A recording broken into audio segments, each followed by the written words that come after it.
Dear student, welcome in today's video session. आज की class में हम डिस्कस करेंगे cause of resistance and temperature dependence of resistance and resistivity के topic को काफी डिटेल में, और मैं इस कॉन्सेप्ट को बिल्कुल ही इजी तरीके से समझाने की कोशिश करूंगा। So you know that our first topic is cause of resistance. Resistance का बेसिकली कॉज क्या होता है? You know we are studying about conductor, और कंडक्टर में रेजिस्टेंस कैसे आती है वो जानेंगे हम। और इसके लिए हमें सबसे पहले एक कंडक्टर लेना पड़ेगा। ठीक है, सपोज करो ये कंडक्टर है, it can be silver, copper, aluminium, कुछ भी हो सकता है। और कंडक्टर में आपको पता है क्या प्रेजेंट रहते हैं? Free electron. A large number of free electrons are present inside conductor. और फ्री इलेक्ट्रॉन जहां से, जिस एटम से निकलेंगे वो एटम पॉजिटिव आयन बन जाता है। क्या बन जाता है? Positive ion. ओके, अब सिचुएशन क्या है? आपने इस कंडक्टर के अक्रॉस एक बैटरी अप्लाई कर दी, मतलब बैटरी कनेक्ट कर दी है, और यू कैन से आपने एक पोटेंशियल डिफरेंस अप्लाई कर दिया है। तो इस बैटरी का पोटेंशियल डिफरेंस V है, तो ये बैटरी का पॉजिटिव, तो ये वाला कंडक्टर का टर्मिनल पॉजिटिव पे, ये वाला नेगेटिव पे। यहाँ हायर पोटेंशियल, यहाँ लोअर पोटेंशियल। अब ऐसा होने से जो इस कंडक्टर में जो फील्ड है, फील्ड इस डायरेक्शन में सेट हो जाएगा। You know very well. Okay, अब आप एक बात बताओ, यहाँ पे ये फ्री इलेक्ट्रॉन है और यहाँ पे ये पॉजिटिव आयंस है। तो जब ऐसी सिचुएशन होगी तो ये प्रोसेस बड़ा फास्ट होता है। जैसे आप बैटरी कनेक्ट करोगे, ये जो इलेक्ट्रॉन है, ये इलेक्ट्रॉन फील्ड की अपोजिट डायरेक्शन में एक्सेलरेट कर जाएंगे। भाई यहाँ फील्ड का पॉजिटिव, यहाँ नेगेटिव, तो ये इलेक्ट्रॉन क्या है, यूं समझिएगा कि बैटरी के पॉजिटिव टर्मिनल के साथ मूव करेंगे सारे इलेक्ट्रॉन डिफरेंट वेलोसिटी से। बट इनकी एवरेज वेलोसिटी की बात करें तो उसको हमने ड्रिफ्ट वेलोसिटी बोला था। ठीक है, आज उसको हम नहीं स्टडी करेंगे। अब हमारा मोटिव है कि रेजिस्टेंस क्यों आता है कंडक्टर में, मतलब किसी भी कंडक्टर में से जब करंट पास करता है तो वो रेजिस्टेंस क्यों ऑफर करता है, what is the main reason behind this thing. Okay, so होता क्या है बेटा, जैसे ही हम बैटरी कनेक्ट करेंगे, ये सारे इलेक्ट्रॉन कहां ड्रिफ्ट करेंगे? फील्ड की अपोजिट डायरेक्शन में डेफिनेटली करेंगे। अब एक बात बताओ बेटा, अब इस कंडक्टर के अंदर एटम्स है, मिलियन बिलियन एटम है, और मिलियन बिलियंस क्या है? फ्री इलेक्ट्रॉन है। जब ये फ्री इलेक्ट्रॉन इस डायरेक्शन में मूव करेंगे तो ये जो फ्री इलेक्ट्रॉन है यहाँ पे, इसका देख रहे हो आप, कोलिजन कहां पे होगा? इस पॉजिटिव आयन के साथ में। तो पॉजिटिव आयन के साथ में जैसे फील्ड लगाया तो ये इलेक्ट्रॉन एक्सेलरेट कर जाता है इस डायरेक्शन में। बट जैसे इस पॉजिटिव आयन से स्ट्राइक करता है तो इसकी स्पीड कम हो जाती है, जीरो हो जाती है ऑलमोस्ट। तो एक तरीके से इस इलेक्ट्रॉन को इसके पाथ में एक ऑब्स्ट्रक्शन मिली, और इस ऑब्स्ट्रक्शन से क्या हुआ? ठीक है, इस ऑब्स्ट्रक्शन से देखो क्या हुआ। आपको याद है तो जब हमने Ohm's law, from deduction of Ohm's law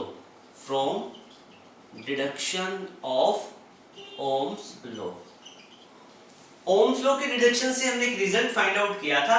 वहां पे देखा था कि रेजिस्टेंस को हम क्या लिख सकते हैं? रेजिस्टेंस को लिख सकते हैं m अपॉन में n e square tau l by a। ये फॉर्मेट याद है आपको? मतलब यहां से हमने क्या देखा था कि रेजिस्टेंस किन किन फैक्टर पे डिपेंड करता है। यहां से मैं यूं कह दूं कि resistance is inversely proportional to tau. Tau क्या होता है? रिलैक्सेशन इन टाइम, या एवरेज टाइम फॉर कोलिजन, मतलब इन दोनों के बीच में जब कोलिजन होता है तो वो कोलिजन का टाइम। अब एक बात बताओ,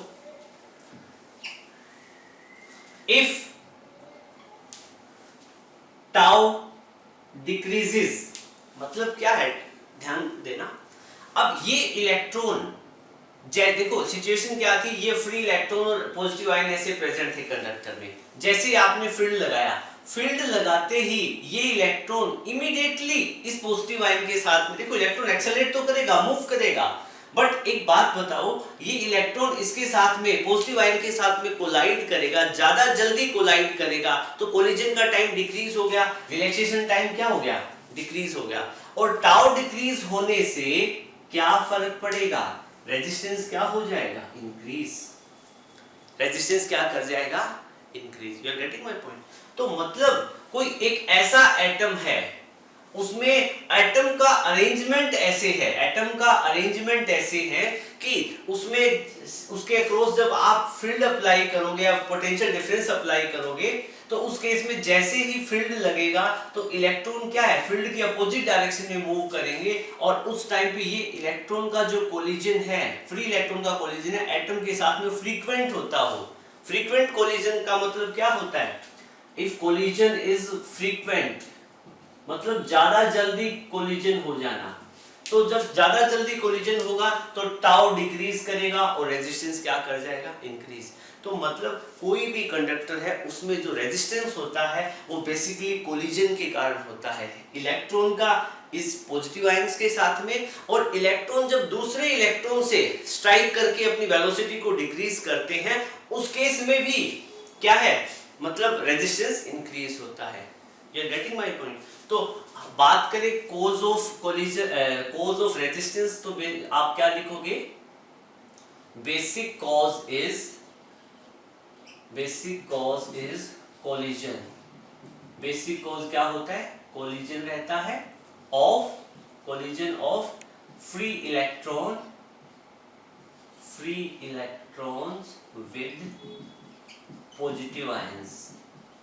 विद पॉजिटिव आयंस, ठीक है। और अब एक बात बताओ, ये जो अब आप कहोगे सर अब इस कोलिजन को क्या हम डिले कर सकते हैं? नहीं, इस कोलिजन को जो डिले करने का एक नेचुरल, देखो कोई भी जब एटम बनता है उसमें कोई भी कंडक्टर है, ठीक है, अलग अलग मटेरियल है, जैसे सिल्वर है, कॉपर है, एल्यूमिनियम है, आयरन है, तो सभी के केस में एटम का अरेंजमेंट अलग अलग होता है। आप केमिस्ट्री में अच्छे से पढ़ते हो, ठीक है।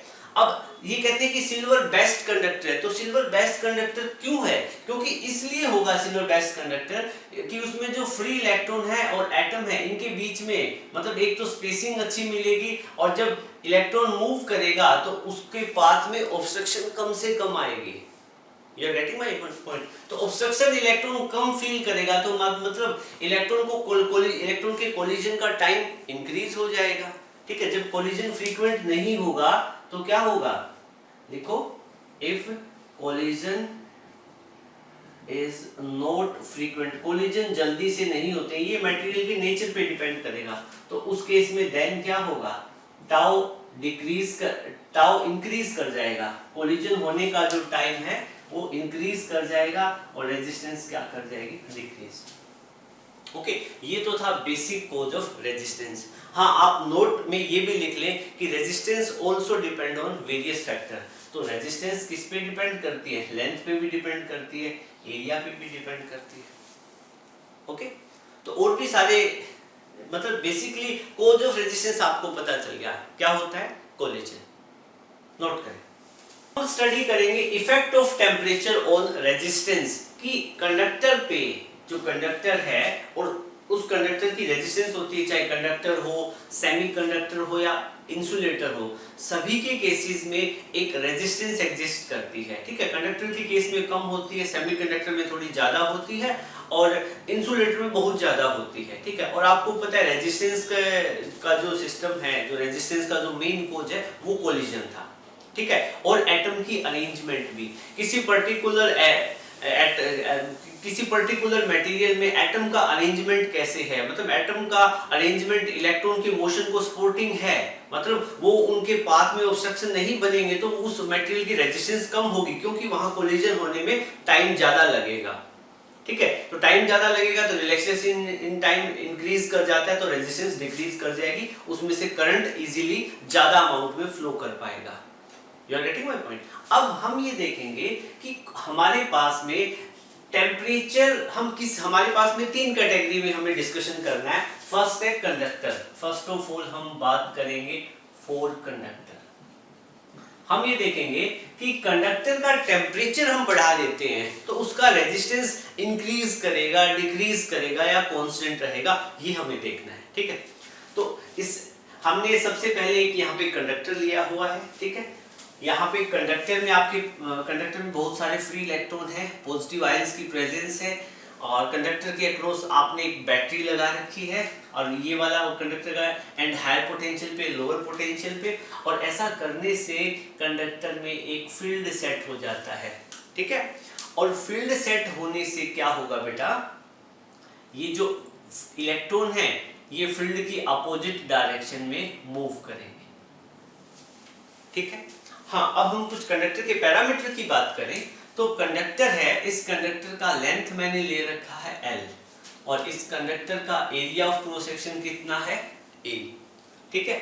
और इस कंडक्टर में जो नंबर ऑफ इलेक्ट्रॉन कितने हैं, कैपिटल N, ठीक है।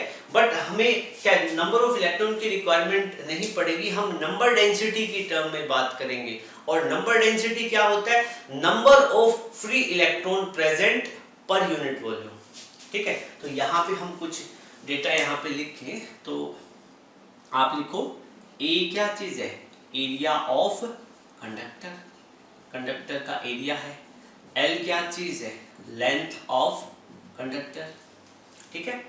और यहाँ पे मैं बात करूं M, अब इलेक्ट्रॉन है, इलेक्ट्रॉन का मास m स्मॉल m से हम रिप्रेजेंट कर रहे हैं जो 9.1 × 10⁻31 केजी होता है। E चार्ज ऑन इलेक्ट्रॉन, आपको पता है, यू नो वेरी वेल, कितना होता है 1.6 × 10⁻⁹ कूलम, ठीक है। तो m क्या चीज है, मास ऑफ इलेक्ट्रॉन, और E क्या चीज है, चार्ज ऑन इलेक्ट्रॉन, ठीक है।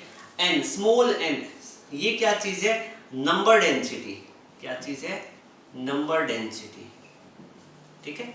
और नंबर डेंसिटी को हम कैसे लिखते थे, नंबर डेंसिटी को याद है तो कैपिटल N अपॉन में V, ये क्या था, total number of electron present per unit volume. मान लो यहाँ पे कितने इलेक्ट्रॉन कितने वॉल्यूम में प्रेजेंट है, मतलब कितने इलेक्ट्रॉन यूनिट वॉल्यूम में प्रेजेंट है, you are getting my point, ठीक है।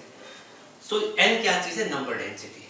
अब हम कंडक्टर की बात करेंगे, ठीक है। तो एक बात बताओ, हम कंडक्टर के केस में, कंडक्टर के लिए एक लॉ दिया था ओम्स ने, यू नो वेरी वेल, और ओम्स ने क्या बताया था, ओम्स ये कहता है, कह रहा है कि किसी भी कंडक्टर के अक्रॉस हम पोटेंशियल डिफरेंस लगाएंगे तो उस कंडक्टर में से करंट फ्लो करेगा। तो करंट फ्लो करने का मतलब क्या है, उसमें इलेक्ट्रॉन का मोशन हो रहा है, फ्री इलेक्ट्रॉन का, तभी तो करंट फ्लो हो रहा है, ठीक है। तो हम ओम्स लॉ की बातें याद करेंगे, ठीक है। तो आप लिखोगे from Ohm's law, from deduction of Ohm's law, आपने ओम्स लॉ का डिडक्शन किया था ना, from deduction of Ohm's law, ठीक है। तो कंडक्टर की बात करें, यहां पे आते हैं, कंडक्टर की बात करें तो कंडक्टर में क्या होता है, ए large number of free electron. Conductor में क्या चीज होते हैं, बहुत ज्यादा अमाउंट में फ्री इलेक्ट्रॉन होते हैं, या यूं कहिएगा नंबर डेंसिटी, नंबर डेंसिटी मतलब number of free electron present per unit volume, ये क्या होती है, very very high. Number density होती है वेरी वेरी हाई, मतलब n की वैल्यू क्या होती है, वेरी वेरी हाई, ठीक है। अब बेटा ओम्स लॉ के डिडक्शन की हम बात करें तो ओम्स लॉ का जब हमने डिडक्शन किया था तो वहां पे हमने रेजिस्टेंस की वैल्यू को लिखा था R is equal to m upon में ne² टाउ इंटू L/A। ये रिजल्ट आपको याद है, होपफुली याद होगा, अभी थोड़ी देर पहले भी मैंने बताया था। जब ओम्स लॉ रिड्यूस करते हैं तो हम इस वाली वैल्यू को, इस कांस्टेंट, इन सभी वैल्यू को, ठीक है, कांस्टेंट लेते हैं, ठीक है। कब कब कांस्टेंट लेते हैं, जब टेम्परेचर हम कांस्टेंट मानते हैं तो ये वाली वैल्यू हम लिख देते हैं, ठीक है। मतलब ओम्स लॉ वैलिड होता है V is equal to IR conductor के लिए, बट टेम्परेचर कांस्टेंट रहना चाहिए।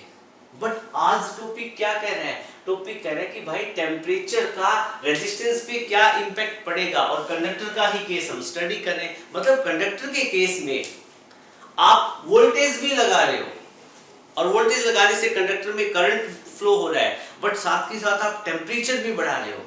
अब टेम्परेचर बढ़ाने से रेजिस्टेंस कंडक्टर की इंक्रीज होगी, डिक्रीज होगी, कांस्टेंट या कांस्टेंट रहेगी, वो चीज स्टडी कर रहे हैं, ठीक है।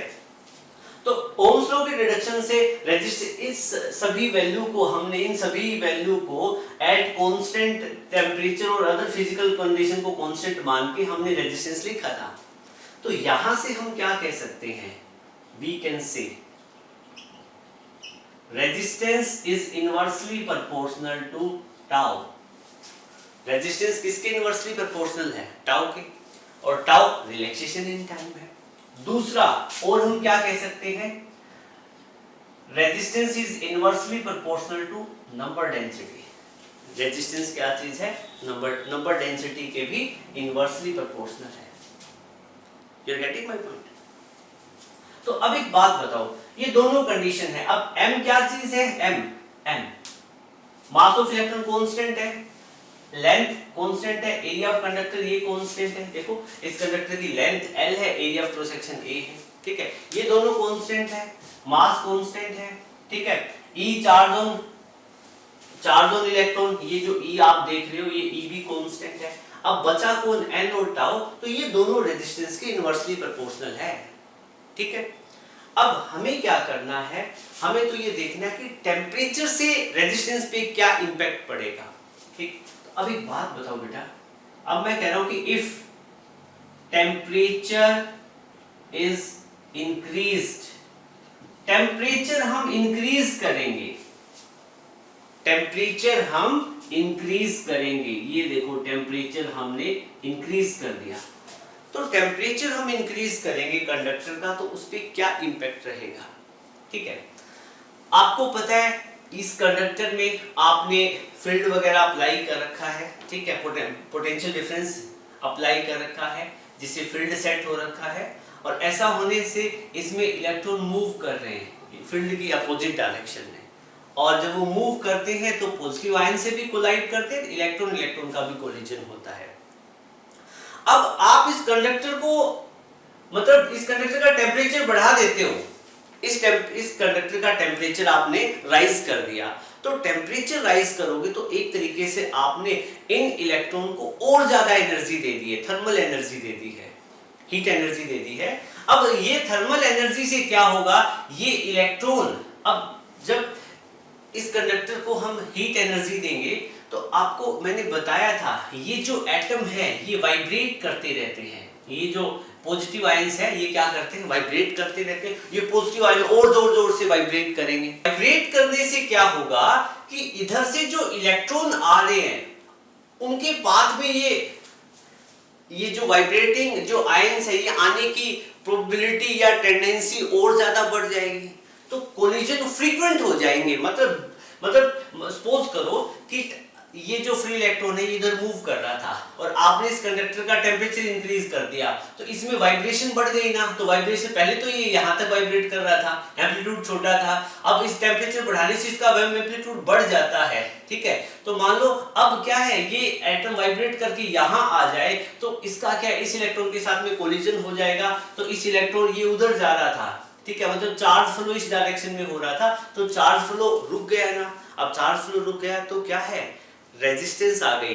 अब इलेक्ट्रॉन की स्पीड कम होना कंडक्टर के अंदर, वही तो रेजिस्टेंस है, और वो कोलिजन के कारण होती है। तो टेम्परेचर बढ़ाने से क्या होगा, frequency of collision, frequency of collision मतलब कोलिजन की फ्रीक्वेंसी बढ़ जाती है, increases, frequency of collision increases, यहां पे लिख लो, फ्रीक्वेंसी ऑफ कोलिजन इंक्रीजेस।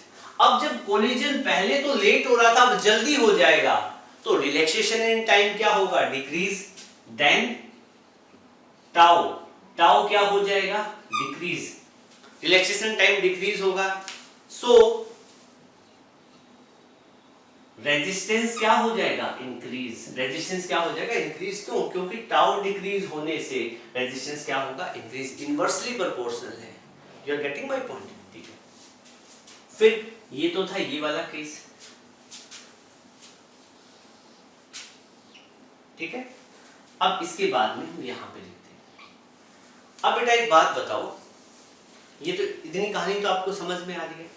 अब मान लो कि हम टेम्परेचर डिक्रीज कर देते हैं, ठीक है, इफ टेम्परेचर इज डिक्रीज,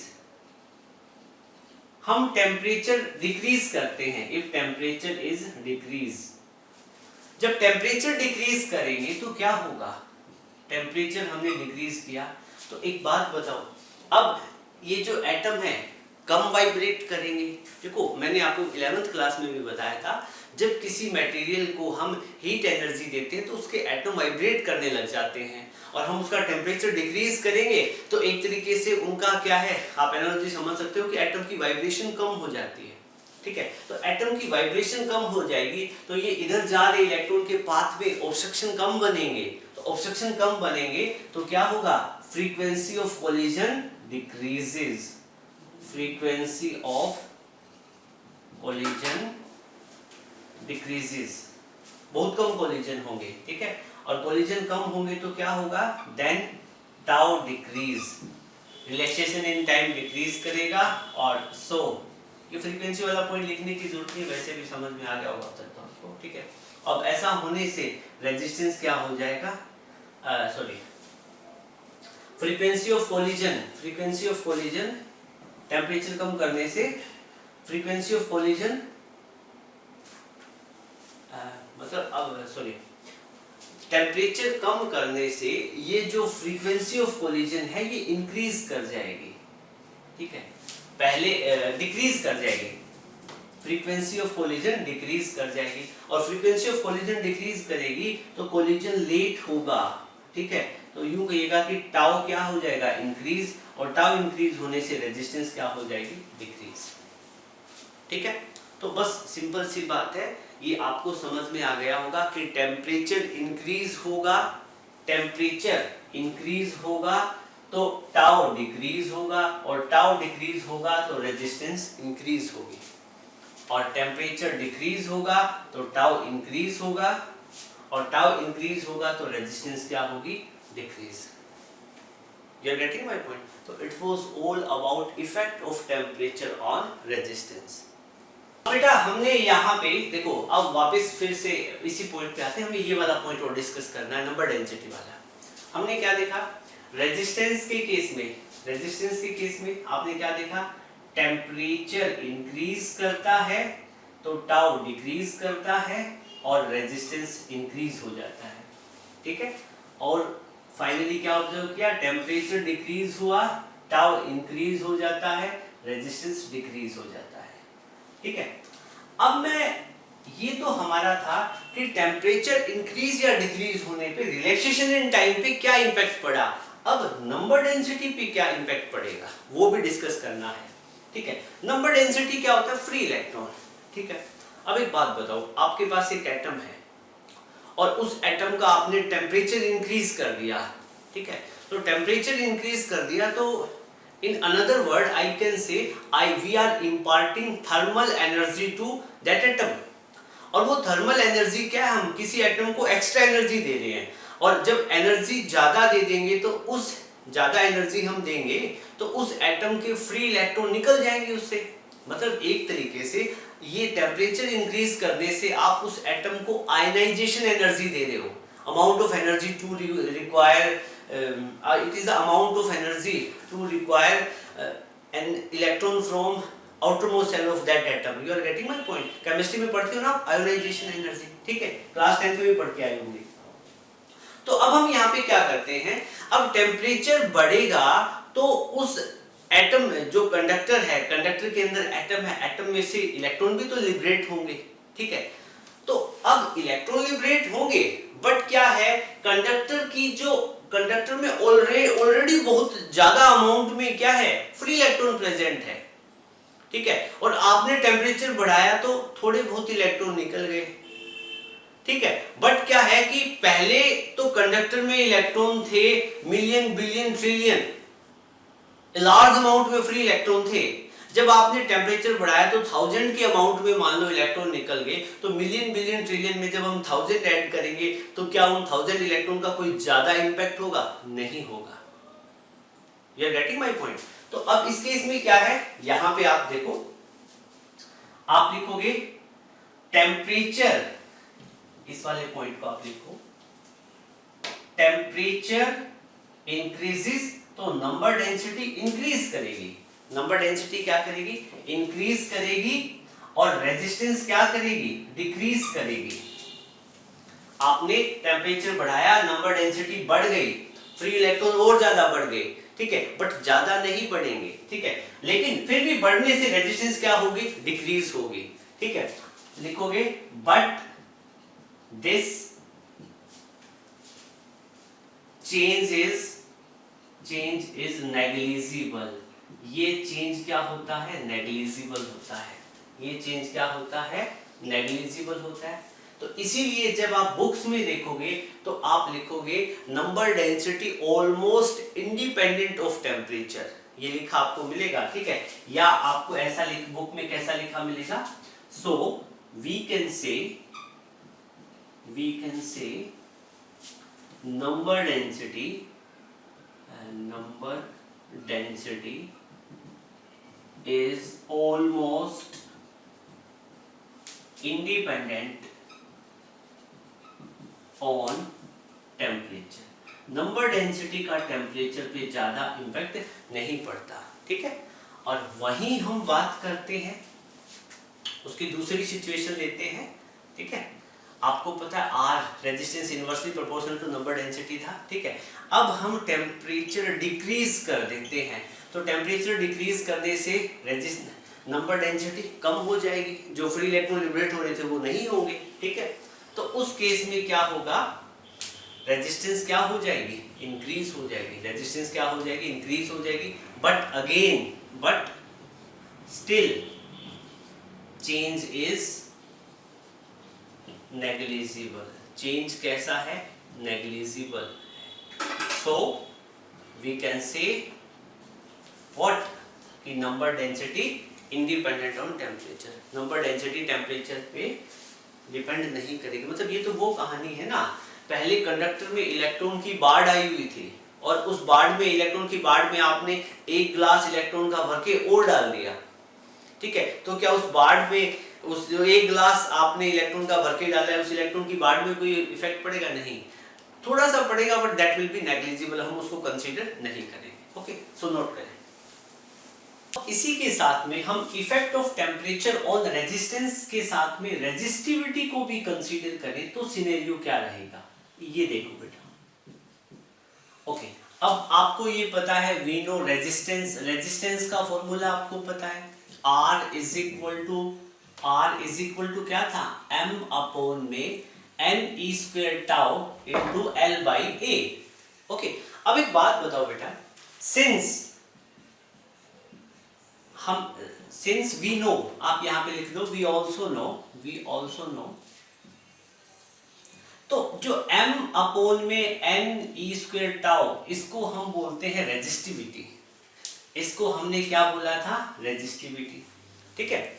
और मतलब तो ये फॉर्मूला हमारा क्या बन जाता है, R is equal to rho L by A, ठीक है। ये फॉर्मूला तो आपको याद ही होगा।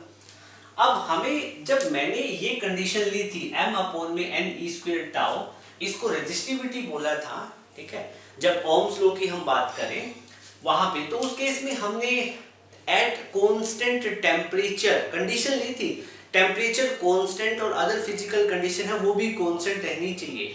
बट अब हम यहाँ पे क्या कर रहे हैं, टेम्परेचर को कांस्टेंट नहीं रख रहे हैं, तो हम देखेंगे कि रेजिस्टिविटी पे क्या इंपैक्ट रहेगा, ओके। सो देखिएगा यहाँ पे लिखो, since resistivity is equal to m upon में n e स्क्वायर टाउ, ये होता है। क्लियरली यहाँ से we can say resistivity is inversely proportional to temperature, okay. देखो resistivity is inversely proportional to not temperature, relaxation in time, रिलैक्सेशन इन टाइम की क्या होती है, इनवर्सली प्रोपोर्शनल होती है। और अब आपको पता है कि इफ टेम्परेचर इंक्रीजेस, टेम्परेचर आपका इंक्रीज करे, आपका नहीं कंडक्टर का, ठीक है। अब इस केस में मान लो टेम्परेचर इंक्रीज करता है तो रिलैक्सेशन इन टाइम क्या है, डिक्रीज हो जाती है, क्योंकि कोलिजन फ्रीक्वेंट होते हैं, ठीक है। तो उस केस में रिलैक्सेशन इन टाइम डिक्रीज कर जाता है, और आपको पता है रिलैक्सेशन इन टाइम डिक्रीज करेगा तो देन रेजिस्टिविटी विल इंक्रीज, इस केस में रेजिस्टिविटी इंक्रीज हो जाएगी। तो आपने यहाँ पे क्या देखा, if temperature is increase then resistivity will also increase. और ऑन द अदर हैंड हम ये भी लिख सकते हैं, if temperature decreases, temperature decrease करेगा तो टाउ इंक्रीज करेगा, और इस केस में रेजिस्टिविटी डिक्रीज कर जाएगी। तो हमें यहाँ पे पता चलता है कि टेम्परेचर डिक्रीज होने से रेजिस्टिविटी डिक्रीज होगी। ओके, सो ये तो हमने रेजिस्टिविटी का रिलेशन देख लिया है टेम्परेचर के रिस्पेक्ट में। ओके, अब इसी के साथ में बेटा क्या है कि जैसे हर सब्सटेंस होता है ना, आपको पता है कई तरह के मटेरियल एग्जिस्ट करते हैं, और हर मटेरियल के अंदर का जो स्ट्रक्चर है या एटम्स अरेंज होते हैं वो एक डिफरेंट वे में होते हैं। ओके, सो अब वहां पे हम बात करें अलग अलग मटेरियल के केस में एटम्स का अरेंजमेंट अलग अलग होता है। ओके, सो अब एक एटम है, उसके एक मटेरियल है, उसके अंदर एटम का अरेंजमेंट रैंडम मेथड में है। ओके, मींस क्या है कि उसमें से जब फ्री इलेक्ट्रॉन तो प्रेजेंट है, लेकिन फ्री इलेक्ट्रॉन जो मूव करेंगे तो उनका एटम्स के साथ में कोलिजन ज्यादा होगा। ठीक है, तो इस केस में उन मटेरियल का रेजिस्टेंस ज्यादा हो जाता है, या यूं कहिएगा कि रेजिस्टिविटी उनकी ज्यादा होती है। तो ऐसे ही मटेरियल कौन कौन से होते हैं, नाइक्रोम। ठीक है, नाइक्रोम एक एलॉय है। ठीक है, नाइक्रोम में एक तो होता है निकिल और दूसरा होता है क्रोमियम। 60% निकिल रहता है और 40% क्रोमियम। ठीक है, और ये जो नाइक्रोम मटेरियल है इसकी रेजिस्टिविटी हाई होती है। रेजिस्टिविटी नाइक्रोम की जो रेजिस्टिविटी है वो क्या होती है, हाई होती है। You're getting my point? ठीक है, तो सिमिलरली हमारे पास और भी कई ऐसे मटेरियल, कई ऐसे एलॉय हैं जिनकी रेजिस्टिविटी बहुत ज्यादा हाई है। ओके, अब एक बात बताओ, हम एक ग्राफ स्टडी करें। ठीक है, तो अब आप यहाँ पे देखो, हमारे पास एक एक्सिस यहाँ तो टेम्परेचर है और यहाँ रेजिस्टिविटी है। टेम्परेचर और रेजिस्टिविटी के बीच में हम ग्राफ ड्रॉ करें तो कंडक्टर के केस में आपको ग्राफ की शेप ऐसे मिलती है। अब आप यहाँ पे देखो कि जैसे थोड़ा सा टेम्परेचर इंक्रीज करते रेजिस्टिविटी ज्यादा बढ़ जाती है, जैसे थोड़ा सा टेम्परेचर बढ़ाया रेजिस्टिविटी और ज्यादा बढ़ गई। मतलब आप क्या देख रहे हो, मतलब ये जो मैंने ग्राफ ड्रॉ किया है ये किया है कॉपर के केस में। किसके केस में, कॉपर के केस में। तो कॉपर के केस में क्या होता है, if we increase slight temperature तो उस केस में resistivity of copper will increase large. You are getting my point. But यहां मैं दूसरी तरफ बात करूं एलॉय की। ठीक है, क्या है, एलॉय है। एलॉय लाइक मतलब नाइक्रोम की बात करें। ठीक है, पर्टिकुलरली हमने नाइक्रोम लिया हुआ है। ठीक है, ये आपकी सभी बुक में ये दोनों ग्राफ मिलेंगे। नाइक्रोम के केस में क्या देखोगे आप, ये क्या कह रहे हैं कि टेम्परेचर बढ़ाने के साथ में टेम्परेचर बढ़ाने के साथ में यहाँ पे रेजिस्टिविटी है, टेम्परेचर है, टेम्परेचर है। ठीक है, मतलब क्या है, जैसे जैसे हम टेम्परेचर इंक्रीज करेंगे तो रेजिस्टिविटी इंक्रीज तो हो रही है, ग्राफ ऊपर जा रहा है, बट उतना नहीं जा रहा जितना कॉपर के केस में जाता है। You are getting my point. तो ये दोनों ग्राफ है, आप नोट कर लेना। तो जो नाइक्रोम की रेजिस्टिविटी है वो टेम्परेचर के साथ में वेरी तो करती है, बट इतनी ज्यादा वेरी नहीं करती।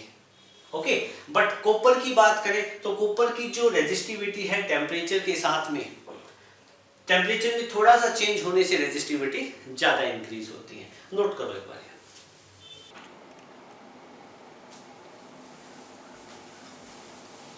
ओके, सो नाउ अब अपने पास टॉपिक है mathematical expression for variation in resistance due to temperature. बेटा देखो, हम कंडक्टर स्टडी करें, सबसे पहले कंडक्टर पे टेम्परेचर का इफेक्ट स्टडी कर रहे हैं, और उसमें सबसे पहले हम ये देख रहे हैं कि रेजिस्टेंस पे, कंडक्टर की रेजिस्टेंस पे क्या इम्पैक्ट पड़ रहा है टेम्परेचर का, और रेजिस्टिविटी पे क्या पड़ रहा है। ओके, सो पहले हम एक्सप्रेशन निकालेंगे फॉर रेजिस्टेंस कि रेजिस्टेंस के केस में क्या सिनेरियो रहता है। ठीक है, अब देखो बेटा, जैसे सपोज करो कि मेरे पास ये कोई एक कंडक्टर है, कोई भी एक वायर है। ठीक है, और इस वायर का रेजिस्टेंस कितना है, R0, और ये R0 रेजिस्टेंस कितना है एट टेम्परेचर 0 डिग्री सेल्सियस। ठीक है।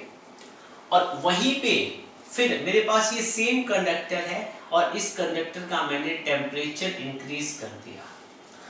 अब यहाँ पे तो टेम्परेचर कितना था 0 डिग्री सेल्सियस और यहाँ पे जो टेम्परेचर है T डिग्री सेल्सियस, कोई T डिग्री 20, 30, 40, 50 कुछ भी हो सकता है। अब यहाँ पे रेजिस्टेंस आपको पता है टेम्परेचर हमने यहाँ पे इंक्रीज कर दिया है तो यहाँ पे रेजिस्टेंस की वैल्यू चेंज हो जाएगी और यहाँ पे रेजिस्टेंस की वैल्यू हो जाएगी RT। कितनी हो जाएगी RT, ठीक है।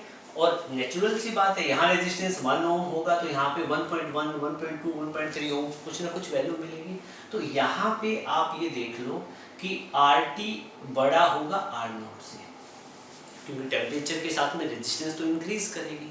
ओके, सो आप यहाँ पे लिख लो R0 क्या चीज है, रेजिस्टेंस ऑफ कंडक्टर, क्योंकि कंडक्टर ही पढ़ रहे हैं, at 0 degree celsius, at 0 degree celsius. और RT क्या चीज है, resistance of conductor at T degree celsius, ठीक है। मैं आपसे पूछूं कि चेंज कितना आया, पहले R0 थी, बाद में कितनी हुई रेजिस्टेंस R सबस्क्रिप्ट T, तो चेंज कितना आया, चेंज इन रेजिस्टेंस तो RT माइनस में R0, ठीक है। ये अपना क्या बना, this is the change in resistance, change in resistance between temperature range 0 degree celsius to T degree celsius. मतलब जब हमने टेम्परेचर 0 से T किया तो रेजिस्टेंस में रेजिस्टेंस कितना हो गया था, R0 से RT हो गया था। तो ये RT माइनस R0 आपको चेंज की वैल्यू बताएगा। जैसे सपोज करो यहाँ पे रेजिस्टेंस 0 पे कितना था 1 ओम था और यहाँ पे कितना हो गया 1.2 ओम, तो चेंज कैसे निकालोगे, 1.2 ओम माइनस 1 तो 0.2 ओम का क्या बना, चेंज, ठीक है। तो ये आया चेंज, ठीक है। फिर क्या हुआ, एक्सपेरिमेंट करके देखे गए इन पे। एक्सपेरिमेंट से क्या ऑब्जर्व किया गया, एक्सपेरिमेंटली इट वाज ऑब्जर्व्ड, ये ऑब्जर्व किया गया, क्या ऑब्जर्व किया गया कि जो चेंज इन रेजिस्टेंस हो रहा है, ठीक है, change in resistance was directly proportional to original resistance at 0 degree celsius. मतलब क्या है इसका, कहने का मतलब क्या है, कह रहा है कि मान लो कि कोई एक कंडक्टर है, उसका पहले रेजिस्टेंस कितना था 5 ओम, बाद में टेम्परेचर आपने इंक्रीज किया, बाद में उसका हो गया 6 ओम, ठीक है, तो चेंज कितना आया 1 ओम का। अब क्या करें कि आपके पास में अब रेजिस्टेंस है 10,000 ओम और अब आप उसका उतना ही टेम्परेचर इंक्रीज करोगे ना, तो रेजिस्टेंस कितना होगा, जो चेंज आएगा ना उसमें ज्यादा हो जाएगा। तो यहाँ पे सपोज करो चेंज कितना हो गया 11,000 का, मतलब चेंज रेजिस्टेंस में उतना ही ज्यादा होगा जितना ओरिजिनल रेजिस्टेंस है। मतलब ओरिजिनल रेजिस्टेंस जितना ज्यादा होगा उतना ही चेंज उसकी रेजिस्टेंस में आएगा टेम्परेचर चेंज करने से, ठीक है। तो एक तो एक्सपेरिमेंटली ये चीज करके देखी गई। तो चेंज इन रेजिस्टेंस को हम किससे रिप्रेजेंट करते हैं, RT माइनस R0, ये चेंज को दिखाता है। ये डायरेक्टली प्रोपोर्शनल किसके हैं, R0 के, रेजिस्टेंस एट 0 डिग्री सेल्सियस, यहाँ पे 0 लिखा नहीं है, ओके, ठीक है। यहाँ पे इसको अच्छे से लिख लो, एट 0 डिग्री। सेकंड क्या ऑब्जर्व किया गया, ये देखा गया, ये जो चेंज इन रेजिस्टेंस है ये डायरेक्टली प्रोपोर्शनल था होता है change in temperature, change in temperature. ये क्या, कैसे, कहते कि पहले कंडक्टर था 0 डिग्री पे, उसका रेजिस्टेंस था 5 ओम, ठीक है। T डिग्री टेम्परेचर मान लो हो गया टेम्परेचर 10 डिग्री, तो 10 डिग्री टेम्परेचर हो गया 10 डिग्री सेल्सियस, तो 10 डिग्री पे उसका रेजिस्टेंस हो गया कितना 10 ओम, ठीक है, तो चेंज कितने का बना, 5 से रेजिस्टेंस कितना हो गया, 10 हो गया, तो चेंज बना 5 का। देखो तो यहाँ पे आपने 10 डिग्री सेल्सियस टेम्परेचर चेंज किया तो रेजिस्टेंस कितना चेंज हुआ, 5 ओम। बट ये कह रहे हैं कि आप चेंज बढ़ा देते हो तो चेंज इन जब कह रहे हैं कि जब आप चेंज इन टेम्परेचर बढ़ा दोगे तो चेंज इन रेजिस्टेंस बढ़ जाएगा। अब इसी कंडक्टर है, सेम कंडक्टर है, अब आप इसका टेम्परेचर कितना कर दो, 50 डिग्री सेल्सियस, तो अब इसका रेजिस्टेंस कितना हो जाएगा, 5 से ज्यादा हो जाएगा, 60 ओम हो जाएगा। कितना हो जाएगा, 60 ओम, 70 ओम, 50 ओम, कितना भी हो सकता है। मतलब जितना कंडक्टर का टेम्परेचर चेंज करोगे उतना ही उसका रेजिस्टेंस चेंज हो जाएगा। ठीक है, तो ये तो मैंने वैसी सिचुएशन बताई थी। तो आप यहाँ पे लिख सकते हो कि चेंज इन रेजिस्टेंस क्या है, RT माइनस R नॉट। ये डायरेक्टली प्रोपोर्शनल किसके होगा, चेंज इन टेम्परेचर के। चेंज इन टेम्परेचर कितना, अब एक जनरल सिचुएशन ले रखी है, पहले टेम्परेचर T था, बाद पहले 0 डिग्री सेल्सियस था, बाद में कितना हुआ T, तो चेंज कितना आएगा, final minus initial, T minus 0। Don't forget यहाँ पे 0 है, क्यों, क्योंकि ये इस चीज को रिप्रेजेंट कर रहा है कि यहाँ पे आपने चेंज लिखा हुआ है, फाइनल टेम्परेचर माइनस इनिशियल। कई बार यहाँ पे T1 होगा, यहाँ पे T2 होगा, तो बाय कोइंसिडेंटली हमने यहाँ पे 0 डिग्री ले रखा है, मैं यहाँ पे T डिग्री ले लेता, टेम्परेचर मान लो 30 से 50 होता, तो इसलिए आपको ये T माइनस 0 याद रखना है। न्यूमेरिकल में आएगा ये पॉइंट, कोई नहीं, मैं इसका जनरल केस बना के लिखवा दूंगा, डोंट वरी। ओके, सो अब एक बात बताओ, दो इक्वेशन हमारे पास बन गई। अब दोनों इक्वेशन को हम कलेक्टिवली क्या लिख सकते हैं, from equation first and second. दोनों इक्वेशन से हम क्या कह सकते हैं, हम ये लिख सकते हैं कि RT minus R note directly proportional होगा किसके, R note into T minus 0। Don't forget ये T माइनस 0 टेम्परेचर डिफरेंस है। ओके, सो अब एक बात बताओ, ये प्रोपोर्शनैलिटी का सिंबल है और जब भी हम प्रोपोर्शनैलिटी के सिंबल को हटाते हैं एक कांस्टेंट मिलता है हमें, तो यहाँ पे क्या मिलेगा, एक नया constant RT minus R not. Proportionality के सिंबल को हटाया तो इक्वल टू का सिंबल आया और यहाँ पे बन जाएगा अल्फा। क्या हो जाएगा, अल्फा। अल्फा कांस्टेंट है, प्रोपोर्शनैलिटी का सिंबल नहीं है, ठीक है, प्रोपोर्शनैलिटी के सिंबल को हटा दिया है, ठीक है। इसमें आप थोड़ा सा अल्फा की शेप चेंज करना चाहो तो ऐसे लिख लो अल्फा, ठीक है, ये आ गया alpha R note T minus 0। तो अल्फा एक कांस्टेंट है, कांस्टेंट ऑफ प्रोपोर्शनैलिटी, और अल्फा का नाम है टेम्परेचर कोफिशिएंट ऑफ रेजिस्टेंस, ठीक है। तो ये वाली टर्म मैं रिमूव कर देता हूँ, बट यहाँ पे आप ये भी लिख लो T माइनस 0 क्या चीज है, चेंज इन टेम्परेचर। क्या चेंज इन टेम्परेचर, इसको आप इतना नोट करें, ठीक है। अब मैं इसको रब कर देता हूं। देखो बेटा, बहुत ही मजेदार टॉपिक है ये और उतना ही इंपॉर्टेंट भी है। अब यहां से आप अल्फा की वैल्यू आप निकालना चाहो तो अल्फा क्या आ जाएगा, RT minus R note upon में R note into T minus 0, ठीक है। और अल्फा हमारा क्या बना है, टेम्परेचर कोफिशिएंट ऑफ रेजिस्टेंस। ये टेम्परेचर कोफिशिएंट ऑफ रेजिस्टेंस है अल्फा, ठीक है।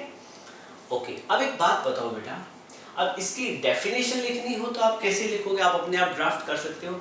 अल्फा क्या होता है, टेम्परेचर कोफिशिएंट ऑफ रेजिस्टेंस क्या होता है, it is the change in resistance, it is a change in resistance per unit original resistance and per degree या per celsius जो भी change in temperature या per unit change in temperature, ऐसे draft कर सकते हो, ठीक है। अब मैं यूनिट की बात करूं, SI यूनिट, ठीक है, SI unit of alpha, coefficient of resistivity की SI यूनिट क्या बनेगी अल्फा की, देखो रेजिस्टेंस ओम में मेजर होगा, रेजिस्टेंस ओम में, टेम्परेचर केल्विन में होता है, तो इससे कैंसिल आउट हो जाएगा, अल्फा की यूनिट हो जाएगी पर केल्विन, ओके। और जो प्रैक्टिकल यूनिट की बात करें तो प्रैक्टिकली जो अल्फा को हम अल्फा की वैल्यू मेजर करते हैं वो हम करते हैं डिग्री सेल्सियस में। तो डिग्री सेल्सियस की टर्म में तो रेजिस्टेंस तो अगेन ओम में, रेजिस्टेंस ओम में मेजर करते हैं, और ये जो टेम्परेचर है डिग्री सेल्सियस में, तो यूनिट बन जाएगी पर degree Celsius, okay. So it was all about the temperature coefficient. हाँ, बट एक चीज और नोटिस कर लेना बेटा, ये नोट कर लेना यहाँ पे, ये नोट कर लिया होगा वीडियो को पॉज करके आपने। ओके, अब यहाँ पे नोट में आप लिख लो, लिखो नोट।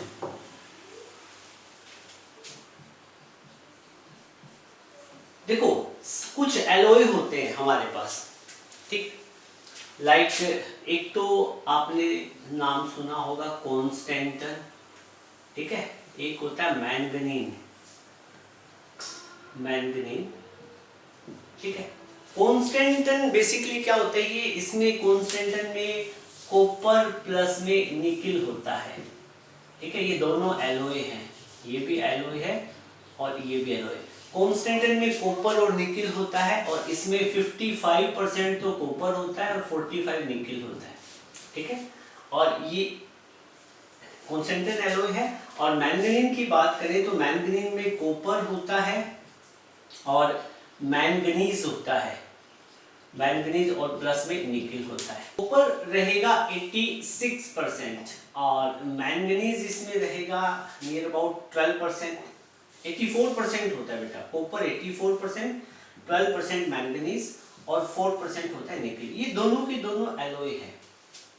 ओके, सो अब हम बात करें अल्फा की वैल्यू, ठीक है। अल्फा की वैल्यू देखो, alpha temperature coefficient of resistance होता है, ठीक है। तो अल्फा फॉर कंडक्टर की बात करें, alpha for conductor, alpha for conductor, conductor के केस में कौन से हुए, कॉपर, एल्यूमिनियम, सिल्वर, ठीक है। कंडक्टर में कौन से आएंगे, कॉपर, एल्यूमिनियम, सिल्वर, इनको भी अभी डिस्कस करेंगे, वेट। तो कंडक्टर के केस में आपको पता है, कॉपर वाला वो एग्जांपल याद करो, देखो उसमें रेजिस्टिविटी और टेम्परेचर के बीच में हमने ग्राफ डिस्कस किया था, तो देखो क्या था, एक्सपोनेंशियल ग्रोथ थी ना, कुछ इस तरह से ग्राफ हमें मिला था, ठीक है। अब एक बात बताइए, कुछ इस तरह से ग्राफ की शेप थी, मतलब टेम्परेचर में थोड़ा सा चेंज हो रहा था तो रेजिस्टिविटी चेंज हो रही थी, मतलब रेजिस्टिविटी और रेजिस्टेंस होते तो दोनों डायरेक्टली प्रोपोर्शनल है, यू नो वेरी वेल, ठीक है। R is equal to rho L by A, resistivity बढ़ेगी तो रेजिस्टेंस इंक्रीज करेगी। तो अब मैं यहाँ पे कंडक्टर की बात करूं, कंडक्टर का हमें अल्फा देखना है, अल्फा लार्ज होता है स्मॉल होता है। अब कंडक्टर के केस में यूं बताओ, टेम्परेचर इंक्रीज करते हैं तो रेजिस्टेंस ज्यादा इंक्रीज होती है, ठीक है। तो अब मान लो कि पहले टेम्परेचर पे रेजिस्टेंस R0 थी, बाद वाले पे RT थी, तो RT की वैल्यू R0 से ज्यादा होगी तो वैल्यू तो आपको मिलेगी पॉजिटिव। तो कंडक्टर के केस में जो अल्फा होता है वो क्या होता है, पॉजिटिव, अल्फा कैसा रहता है, पॉजिटिव।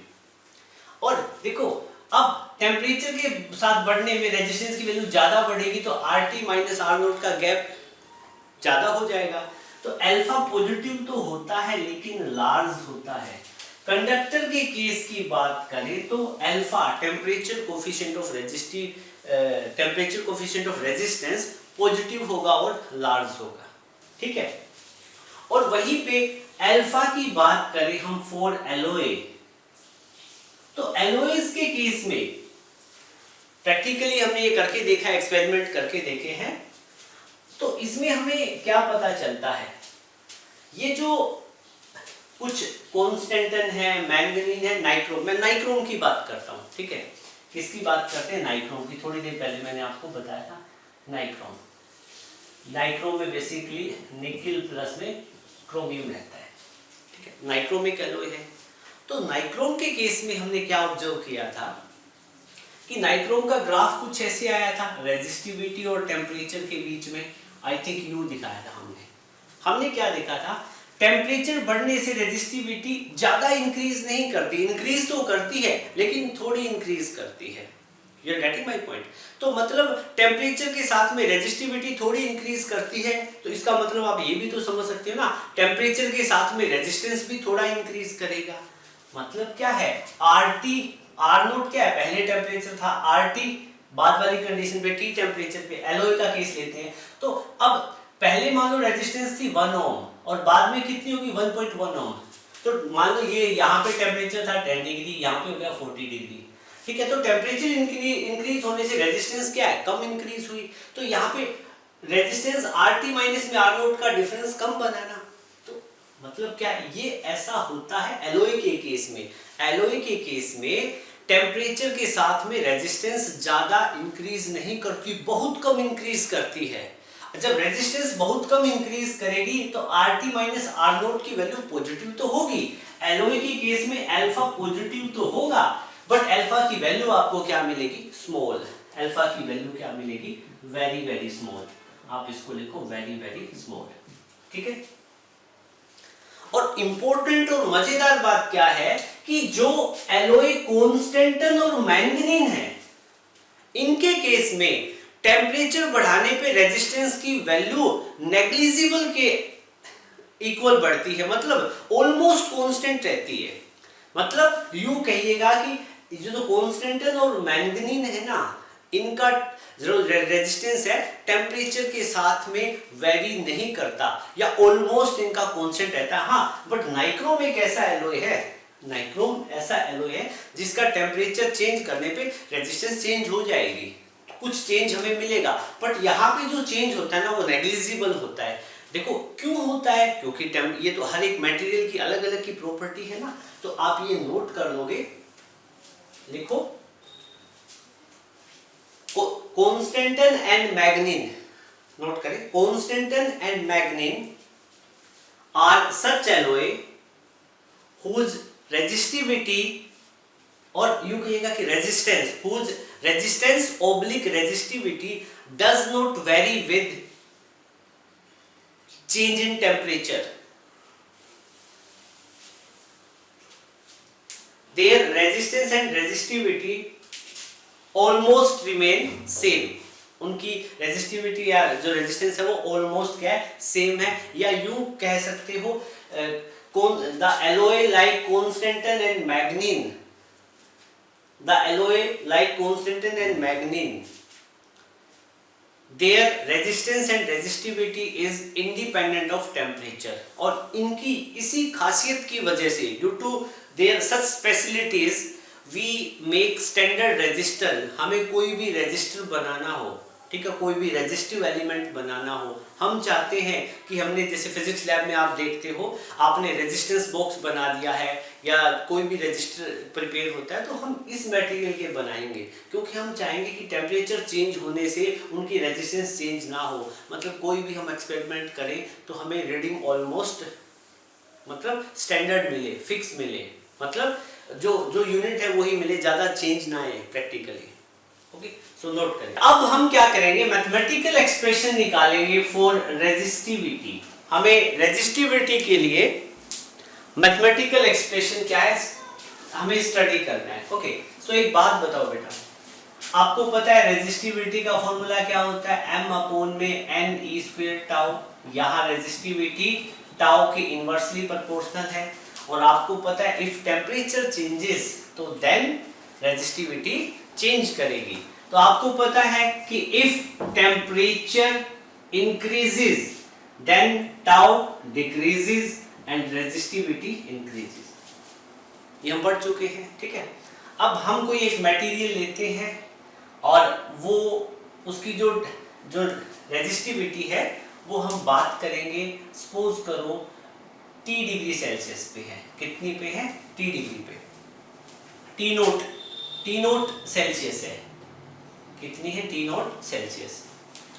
ओके, और फिर इसकी रेजिस्टिविटी है रो नोट, और फिर हमने टेम्परेचर चेंज कर दिया, इंक्रीज कर दिया, और हमारा टेम्परेचर हो गया T नोट से T। तो अब इसकी रेजिस्टिविटी रो बन जाएगी, ठीक है। और क्लियरली ये वाली रेजिस्टिविटी ज्यादा होगी as compare to initial one, तो rho will be greater than rho not. Okay, so अब आप यहाँ पे लिख सकते हो रो नॉट क्या है, resistivity eight T degree celsius. और यूजुअली जो हम रेजिस्टिविटी लेते हैं ना वो 20 डिग्री सेल्सियस पे लेते हैं। कितने डिग्री सेल्सियस पे लेते हैं, 20 पे, इसलिए मैंने जीरो नहीं लिखा है। ओके, सो रो नोट की बात, ये तो इनिशियल रेजिस्टिविटी थी, रो नोट इज द रेजिस्टेंस नहीं, रेजिस्टिविटी एट T डिग्री, ठीक है, या इनिशियल रेजिस्टिविटी। ओके, फिर हमने टेम्परेचर चेंज कर दिया तो ये जो रेजिस्टिविटी बन जाएगी resistivity dVt at T degree celsius. ये इनिशियल टेम्परेचर T नोट पे थी, ये कितने पे थी? T नोट पे। ओके, सो अब मैं आपसे पूछूं कि रेजिस्टिविटी का चेंज कितना आया, तो फाइनल रेजिस्टिविटी माइनस इनिशियल करो, ठीक है। रो माइनस में रो नोट क्या चीज हो गया? Change in resistivity. ये चेंज इन रेजिस्टिविटी, टेम्परेचर कितना चेंज हुआ? पहले टेम्परेचर T नोट था, बाद में कितना हुआ? T, तो चेंज कितना बना? T माइनस में T नोट, ये क्या चीज है? चेंज इन टेम्परेचर, ठीक है। और फिर हमें वही करना है जो पहले रेजिस्टेंस के केस में किया था, बिल्कुल इजी डेरिवेशन का। आप लिखोगे एक्सपेरिमेंटली हमने क्या देखा? हमने दो चीज ऑब्जर्व की, ठीक है। आप लिख लोगे change in resistivity is directly proportional to initial resistivity, मतलब रेजिस्टिविटी में चेंज कितना हुआ? रो टी माइनस में रो नोट, ये डायरेक्टली प्रोपोर्शनल था इनिशियल रेजिस्टिविटी की। जिस मटेरियल की इनिशियली रेजिस्टिविटी ज्यादा थी, तब हम टेम्परेचर चेंज करेंगे तो उसमें चेंज भी ज्यादा आएगा। तो ये इक्वेशन फर्स्ट बनी। सेकंड पॉइंट क्या कहता है? कहता है कि change in resistivity is directly proportional to change in temperature. जितना ज्यादा हम टेम्परेचर चेंज करेंगे किसी मटेरियल का, तो उस मटेरियल की रेजिस्टिविटी उतनी ही चेंज हो जाएगी, ठीक है। कंडक्टर के केस में तो रो टी माइनस में rho not is equal to change in resistivity is directly proportional to change in temperature. तो यहाँ पे टेम्परेचर कितना लिया? पहले टी नोट था और बाद में कितना हो गया? टी। ये डिग्री सेल्सियस मत लिखो, कंफ्यूज करेगा आपको, ठीक है। यूनिट हम नहीं लिख रहे, ठीक है। पहले टेम्परेचर टी नोट था, बाद में टी। ओके, सो अब एक बात बताओ, change in resistivity directly proportional होगी चेंज इन टेम्परेचर के। टेम्परेचर कितना चेंज हुआ? टी नोट से टी, तो क्या होगा? टी माइनस में T naught. This is our equation. अब मैं यहां से दोनों इक्वेशन को अब लिखो, from equation first and second, दोनों इक्वेशन से मैं क्या लिख सकता हूं? मैं लिख सकता हूं change in resistivity, change in resistivity will be directly proportional to rho naught into T minus में T naught. ओके, प्रोपोर्शनलिटी का सिंबल हम हटा देंगे, तो rho T minus rho naught is equal to, यहाँ कॉन्स्टेंट आ जाएगा, इसको बोलेंगे अल्फा। क्या बोलेंगे? Alpha rho naught T minus में T नॉट, ठीक है। तो यहाँ पे जो कॉन्स्टेंट है कितना होगा? Rho T minus rho not upon में rho not into T minus T not. Okay, so this will be the value of alpha. यहाँ से हम अल्फा की वैल्यू निकाल लेंगे, ठीक है। तो अब आप यहाँ से एसआई यूनिट आपको निकालनी हो, एसआई यूनिट किसकी? अल्फा की। अल्फा यहाँ पे क्या बन जाएगा? Temperature coefficient of resistivity. अब हम इस अल्फा को क्या नाम दे देंगे? अल्फा हमारा बन जाएगा temperature coefficient of resistivity, temperature coefficient of resistivity, ठीक है। तो इसकी वैल्यू हम यूनिट निकालें तो देखो, रेजिस्टिविटी की यूनिट क्या बनती है? ओम मीटर, याद होगा शायद आपको, ठीक है। तो ऊपर भी ओम मीटर, नीचे भी क्या आ जाएगी यूनिट? ओम मीटर। और नीचे टेम्परेचर की कितनी आ जाएगी? केल्विन। क्या आ जाएगी? केल्विन। तो ओम मीटर से ओम मीटर कटा, अल्फा की यूनिट क्या आ जाएगी? अल्फा की ऐसे यूनिट बनेगी पर केल्विन। क्या बनेगी? पर केल्विन, ठीक है। और प्रैक्टिकल यूनिट क्या बन जाएगी? पर डिग्री सेल्सियस, ठीक है। तो नोट करें। तो फॉर सेमीकंडक्टर एंड इंसुलेटर की, देखो अभी तक कंडक्टर की बात चल रही थी, अब हम सेमीकंडक्टर और इंसुलेटर की बात करेंगे, ठीक है। मतलब सेमीकंडक्टर और जो इंसुलेटर है उनका हम टेम्परेचर इंक्रीज करें तो रेजिस्टिविटी या रेजिस्टेंस इंक्रीज होगी या डिक्रीज होगी, वो हम देखेंगे। तो देखो बेटा, जो सेमीकंडक्टर होता है, सेमीकंडक्टर को डिटेल में तो हम हमारी जो लास्ट यूनिट है उसी में डिस्कस करेंगे, जो काफ़ी छोटी है। तो उसमें हम क्या देखेंगे कि सेमीकंडक्टिंग कोई भी मटेरियल होता है, जैसे कंडक्टर में तो फ्री इलेक्ट्रॉन होते हैं, बट सेमीकंडक्टिंग मटेरियल के एग्जांपल आपको पता है? गैलियम, आर्सेनिक, फास्फोरस, ठीक है, कई सारे हैं। सिलिकॉन बहुत अच्छा सेमीकंडक्टर है, ठीक है। तो अब क्या है कि ये जो सेमीकंडक्टर है इनमें आप देखोगे कि यहाँ पे इलेक्ट्रॉन्स भी होते हैं और होल्स भी होते हैं। इलेक्ट्रॉन्स और होल्स, मतलब इलेक्ट्रॉन की सीट को होल बोलते हैं हम, जो पॉजिटिव चार्ज का काम करता है। यहाँ पे होल और इलेक्ट्रॉन होते हैं। तो यहाँ पे कुछ मैकेनिज्म थोड़ा सा अलग रहता है, ठीक है। कंडक्टर वाले सारे रूल एप्लीकेबल नहीं होंगे यहाँ पे, ठीक है। हाँ, इन शॉर्ट मतलब मैं आपको समझाने की कोशिश करूँ तो यहाँ पे फोर सेमीकंडक्टर केस में अभी थोड़ा सा ही हम डिस्कशन करेंगे इस यूनिट में। तो सेमीकंडक्टर के केस में आप क्या करोगे, यहाँ पे लिखो द रेजिस्टिविटी ऑफ सेमीकंडक्टर, जो सेमीकंडक्टर की जो रेजिस्टिविटी होती है, the resistivity of semiconductor is independent on relaxation time, ठीक है ना। मतलब टाउ पे मतलब रेजिस्टिविटी, कोई भी सेमीकंडक्टर या इंसुलेटर हो, उसकी रेजिस्टिविटी क्या है, टाउ पे डिपेंड नहीं करेगी, इंडिपेंडेंट होगी टाउ के, ठीक है। बट डिपेंड अपॉन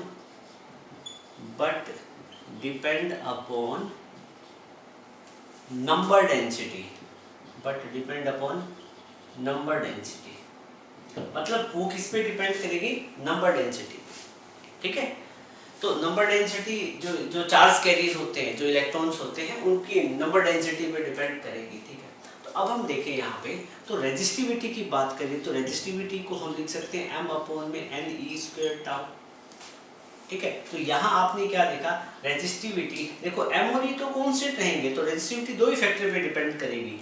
एक तो रेजिस्टिविटी किस पे डिपेंड करेगी, टाउ पे, 1/e, टाउ की इनवर्सली प्रोपोर्शनल है।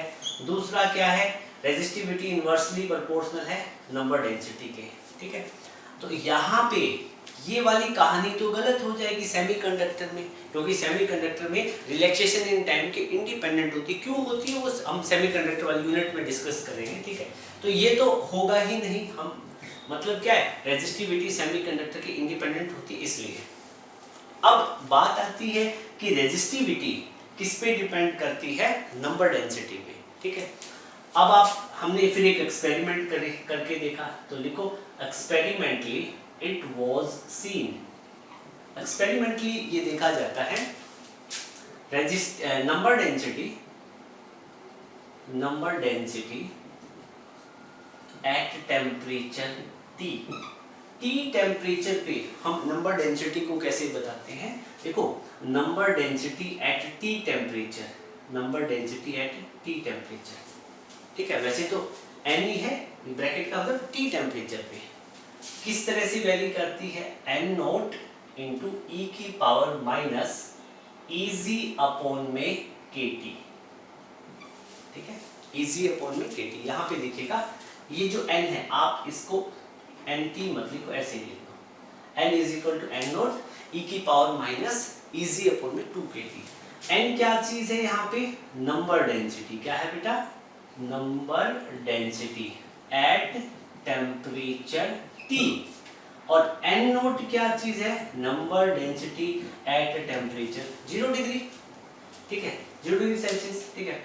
Eg की बात करें, Eg क्या चीज है, एनर्जी गैप, क्या चीज है, एनर्जी गैप। सेमीकंडक्टर में ये पढ़ेंगे, ये एनर्जी गैप होता है सेमीकंडक्टर में, देखेंगे हम कंडक्शन बैंड और वैलेंस बैंड बोलते हैं। एनर्जी गैप का मतलब जस्ट आप एनर्जी से मत समझिए और कुछ नहीं है, ठीक है। तो एनर्जी गैप ये किस के बीच होता है, between conduction band and valence band, ठीक है, conduction band and valence band. के क्या चीज है, बोल्ट्जमैन कांस्टेंट, ये प्लस में भी हमने पढ़ा है, बोल्ट्जमैन कांस्टेंट, ये कोई एक कांस्टेंट होता है। और T क्या चीज होता है, टेम्परेचर, T क्या चीज है, टेम्परेचर। तो ये नंबर डेंसिटी का रिलेशन मिल गया अपने को, ठीक है। और इस रिलेशन से हम बहुत अच्छे से रेजिस्टिविटी को समझेंगे, ठीक है। देखो आपके पास में जो रिलेशन बना वो क्या है, n = n0 e की पावर माइनस Eg/में kT, ठीक है। और वहीं पे इस रिलेशन को मैं ऐसे लिख सकता हूँ क्या, n is equal to n naught upon में क्या आ जाएगा, ये इसको हम क्या लिख देंगे 1 अपॉन में e की पावर Eg अपॉन में kt, ऐसे लिख सकते हैं हम, ठीक है। अब ये वाला पोर्शन नोट कर लिया तो मैं इसको रब कर देता हूं। अब हम यहाँ पे टेम्परेचर को चेंज करके देखेंगे कि नंबर डेंसिटी का क्या होगा, ठीक है।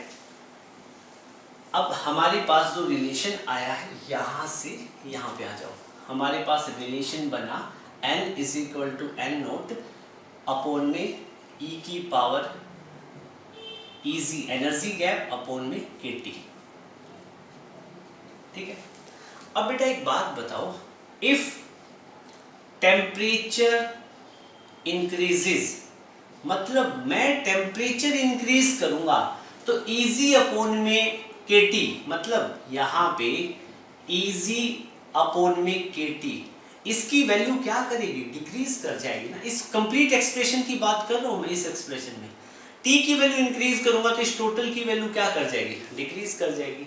और इस टोटल की वैल्यू डिक्रीज कर जाएगी तो अल्टीमेटली मैं यूं कह सकता हूं E की पावर Eg अपॉन में kT है, ये भी क्या कर जाएगा, डिक्रीज कर जाएगा, ठीक है।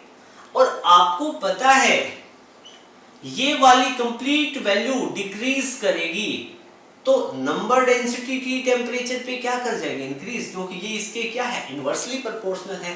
देन जो नंबर डेंसिटी T टेम्परेचर पे है वो इंक्रीज कर जाएगी। बहुत ही मजेदार पॉइंट है ये। मतलब सेमीकंडक्टर के केस में, सेमीकंडक्टर के केस में आपने क्या देखा कि टेम्परेचर इंक्रीज करने से ये एक्सपोनेंशियल का रिलेशन है, ठीक है, एक्सपोनेंशियल रिलेशन है। मतलब आप जैसे ही टेम्परेचर बढ़ाओगे उस सेमीकंडक्टर या इंसुलेटर के अंदर क्या होगा, नंबर डेंसिटी, मतलब एकदम से इलेक्ट्रॉन की अमाउंट बहुत ज्यादा बढ़ जाएगी। You are getting my point. But आप कहोगे सर कंडक्टर में, तो कंडक्टर में तो ऑलरेडी फ्री इलेक्ट्रॉन थे, बहुत लार्ज अमाउंट में इलेक्ट्रॉन की बाढ़ आई हुई थी।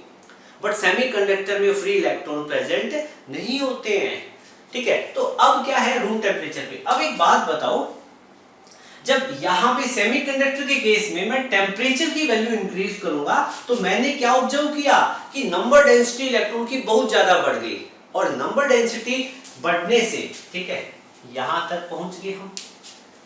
we know resistivity was inversely proportional to number density, ठीक है। अब देखो, if since number density increase कर रही है, नंबर डेंसिटी यहां पे क्या कर रही है, इंक्रीज कर रही है टेम्परेचर बढ़ाने से सेमीकंडक्टर में, so finally resistivity will decrease, semiconductor की रेजिस्टिविटी डिक्रीज कर जाएगी, सेमीकंडक्टर में से लार्ज करंट फ्लो करेगा। You are getting my point. तो इस सिचुएशन में सेमीकंडक्टर पे लार्ज करंट फ्लो करेगा, रेजिस्टिविटी डिक्रीज कर गई तो रेजिस्टिविटी और रेजिस्टेंस दोनों क्या होते हैं, डायरेक्टली प्रोपोर्शनल होते हैं। तो रेजिस्टेंस भी डिक्रीज कर जाता है और सेमीकंडक्टर में से लार्ज करंट फ्लो करेगा। ओके, सो इस पॉइंट को आप एक बार नोट करें। बाद में क्या करोगे, इसी पॉइंट में आप एक नोट करें, देखें। देखो, इन केस ऑफ सेमीकंडक्टर और insulator, if we increases temperature, due to increase in temperature the number density of free electron increases exponentially, due to which resistivity will decrease or resistance also decreases and large amount of current flow through that semiconductor। उस case में semiconductor से क्या large amount में current flow करेगा। Okay, इसे हम यहाँ पे एक ग्राफ और बता देता हूँ आपको। ग्राफ सेमीकंडक्टर के केस में ग्राफ कैसे बनेगा, ठीक है। एक्सपोनेंशियल का ग्राफ मैथ वाले स्टूडेंट तो समझते हैं, फिर भी कोई बात नहीं, मैं बता देता हूँ, ठीक है, सिंपल टर्म में। देखो, सेमीकंडक्टर के लिए हम बात करें रेजिस्टिविटी और टेम्परेचर की, में ग्राफ क्या बनेगा। अब देखो, मान लो कि T टेम्परेचर पे रेजिस्टिविटी ऐसे थी, ठीक है, कुछ वैल्यू थी, और जैसे जैसे टेम्परेचर बढ़ाएंगे रेजिस्टिविटी डिक्रीज करेगी तो ग्राफ क्या नीचे आएगा ना, तो ग्राफ की शेप ऐसे होती है। You are getting my point. तो ये आप सेमीकंडक्टर के केस में ग्राफ की शेप नोट कर लोगे बिटवीन रेजिस्टिविटी एंड टेम्परेचर। ये ग्राफ किसकी लिएगा? For semiconductor. ठीक है, इसको नोट कर लो। अब इस टॉपिक पे बेस्ड हम एक दो न्यूमेरिकल डिस्कस करेंगे। तो न्यूमेरिकल सोल्व करने से पहले हम कुछ रिलेशन जो हमने अभी जो डिराइव किए थे उसको एक बार डिस्कस कर लेते हैं। कौन कौन सी चीज थी? देखो, हमने दो चीज फाइंड आउट की ना, एक तो रेजिस्टेंस और एक रेजिस्टिविटी। ठीक है, तो बेटा एक बात बताओ, रेजिस्टेंस के केस में अल्फा हमने निकाला था। अल्फा क्या था? R T minus R not upon में R note into T minus में 0। ठीक है, यहां से हम एक इक्वेशन बनाए तो हमारे पास एक इक्वेशन बन जाती है क्रॉस मल्टीप्लाई करने से। तो हम क्या लिख पाएंगे यहाँ पे? Alpha into R note into T minus 0 is equal to R T minus R naught. ठीक है, और फिर यहाँ पे इसको सोल्व करें। Alpha R naught T minus 0, T is equal to R T minus R naught. R naught को आप इधर ले आओ तो आर नोट प्लस हो जाएगा, alpha R naught T is equal to R T. यहाँ मैं आर नोट की वैल्यू कॉमन लूँ तो 1 प्लस में अल्फा टी, 1 प्लस में alpha T is equal to R T. ठीक है, तो ये हमारे पास एक रिलेशन बन जाता है रेजिस्टेंस के लिए। ठीक है, अब रेजिस्टेंस के केस में ये तो वो सिचुएशन थी ना, हमारे पास कंडक्टर था जिसका टेम्परेचर 0 डिग्री सेल्सियस था, रेजिस्टेंस आर नोट थी, बाद में टेम्परेचर आपने पहले 0 था, बाद में टेम्परेचर आपने टी कर दिया, रेजिस्टेंस हो गया आर। अब जब न्यूमेरिकल सोल्व करोगे तो ऐसी भी कंडीशन मिलेगी, पहले एक कंडक्टर है उसका टेम्परेचर कितना है, रेजिस्टेंस कितना है R1, बाद में कितना हो गया R2, पहले टेम्परेचर T1, बाद में टेम्परेचर T2। तो उस केस में आप क्या करोगे? उस केस में आपको अल्फा याद करना है, अदरवाइज मिस्टेक हो जाएगी। अल्फा क्या था? रेशियो था चेंज इन रेजिस्टेंस का, तो रेजिस्टेंस R1 से R2 हो रही है। ठीक है, यहाँ पे आपको गिवन T2 टेम्परेचर T1 से आ रहा है, तो ये क्या फॉर्मूला बन जाएगा? R2 माइनस R1 अपॉन में इनिशियल रेजिस्टेंस कितना? R1, और फिर क्या चेंज इन टेम्परेचर कितना? T2 minus T1। ठीक है, तो वहां आपको ये फॉर्मूला यूज करना पड़ेगा। ठीक है, और इसकी आप इक्वेशन बनाना चाहो कोई बात नहीं, आप ये अल्फा का फॉर्मूला याद रखा करो। ठीक है, कोई दिक्कत नहीं होगी। Alpha change in resistance per unit जो ओरिजिनल रेजिस्टेंस है, और per unit change in temperature है उसको। ठीक है, उसके इक्वल होता है। ठीक है, अब इसी फॉर्मूले को हम रेजिस्टिविटी की टर्म में लिखना चाहें तो देखो रेजिस्टिविटी की टर्म में क्या होगा। ठीक है, बताओ, याद करो अल्फा का फॉर्मूला रेजिस्टिविटी की टर्म में क्या था? जल्दी जल्दी जल्दी बताओ। अल्फा क्या था? Change in resistivity. पहले दो मटेरियल थे, एक तो टेम्परेचर हमने कितना ले रखा था? 20 डिग्री। कितना टेम्परेचर ले रखा था? T1, मैं T1 लेके चलूंगा यहाँ शुरू से। ठीक है, एक टेम्परेचर T1 है, बाद में कितना हो गया? T2। ठीक है, पहले रेजिस्टिविटी ρ1 थी, बाद में रेजिस्टिविटी ρ2 हो जाती है। तो अल्फा क्या बनेगा? अल्फा बनेगा इसके केस में चेंज इन रेजिस्टिविटी अपॉन में ओरिजिनल रेजिस्टिविटी अपॉन में चेंज इन टेम्परेचर। ठीक है, ये वाला फॉर्मूला आप लगा दोगे। ये फॉर्मूलाज आपको याद हो गए हैं तो आप किसी भी तरह का न्यूमेरिकल सोल्व करने में। तो अपना जो न्यूमेरिकल है वो है the resistance of a platinum wire of platinum resistance thermometer at ice point is 5 ohm and at steam point it become 5.23 ohm. When thermometer is inserted into hot bath, then resistance of platinum wire become 5.795 ohm.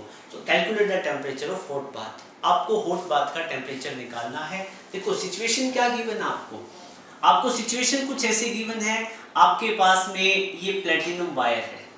ठीक है, और initially इसका जो resistance है eight ice point पे resistance की बात करें तो आइस पॉइंट पे टेम्परेचर कितना? 0। कितना लेंगे हम? 0 लेंगे, 0।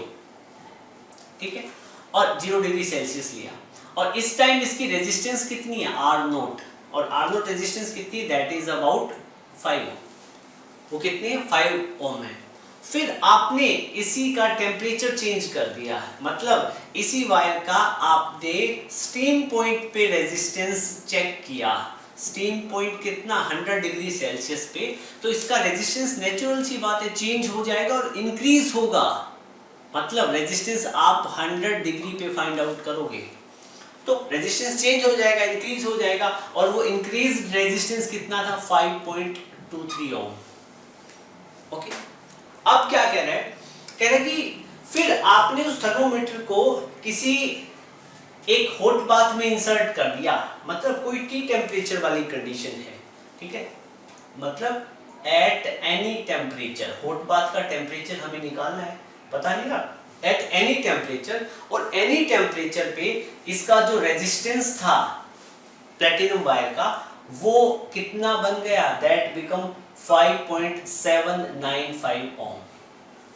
ठीक, अब एक बात बताओ बेटा, पहले रेजिस्टेंस 100 पे इतना था, तो ये तो रेजिस्टेंस 100 से ज्यादा हो गया, मतलब रेजिस्टेंस और ज्यादा हो गया ना, तो मतलब टेम्परेचर और ज्यादा था, जिस हॉट बाथ में आपने डाला थर्मोमीटर उसका टेम्परेचर ज्यादा था, बट इसके लिए इनिशियल कंडीशन कौन सी बनेगी, वही बनेगी, ठीक है, इनिशियल कौन सी बनेगी, आइस पॉइंट वाली, तो आइस पॉइंट पे टेम्परेचर कितना 0 डिग्री सेल्सियस होता है, ठीक है, और रेजिस्टेंस कितना होता है 0 डिग्री पे 5 ओम।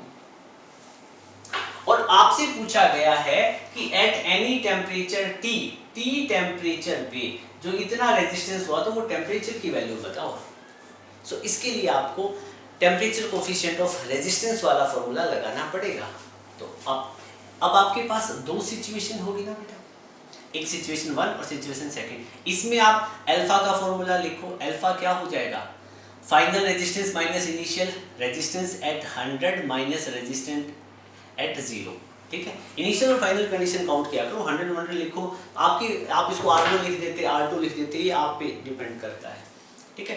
तो ये चेंज इन रेजिस्टेंस इतना बना, अपॉन में ओरिजिनल रेजिस्टेंस आएगा, ओरिजिनल कितना था R0, अपॉन में change in temperature, change in temperature कितना आया 100 माइनस 0, फाइनल माइनस इनिशियल, ठीक है, और यहाँ पे टेम्परेचर डिग्री सेल्सियस में है, तो अल्फा की वैल्यू डिग्री सेल्सियस में आएगी, ठीक है।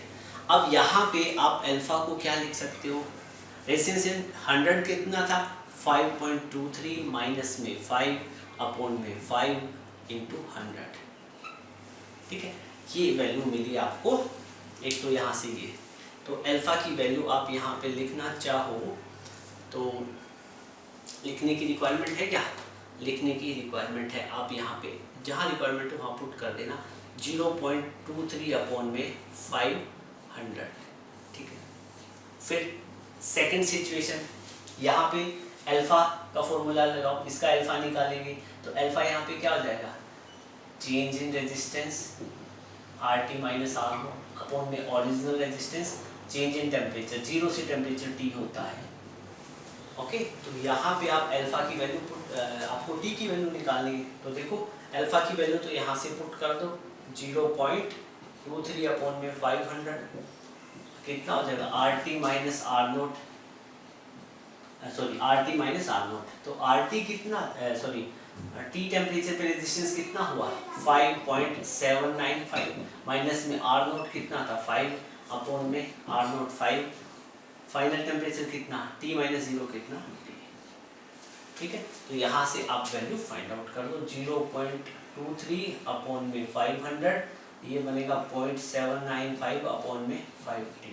तो यहाँ से आप T की वैल्यू कैलकुलेट करोगे, तो देखो T की वैल्यू कैसे निकलेगी, T को उधर ले जाओ तो 0.795 इंटू 500 अपॉन में 5 इंटू 0.23, देन यहाँ से टेम्परेचर की वैल्यू आप फाइंड आउट कर लो, और टेम्परेचर की वैल्यू आप फाइंड आउट करोगे तो आपको मिलेगी ये 345.6 डिग्री सेल्सियस, चेक कर लेना कैलकुलेशन आप। तो क्या है, it was all about today's class. Video आपको अच्छा लगे तो वीडियो को लाइक करना, और चैनल आपने अभी तक सब्सक्राइब नहीं किया है तो चैनल सब्सक्राइब करना। हाँ, एक और जरूर बात बेटा, इस टाइप के न्यूमेरिकल है आपको और भी मिलेंगे, ठीक है, इसी कॉन्सेप्ट पे मिलेंगे। रेजिस्टेंस की जगह आपको रेजिस्टिविटी दे दिया जाए इन कंडीशन के लिए, और उस केस में भी आपसे टेम्परेचर पूछ सकता है।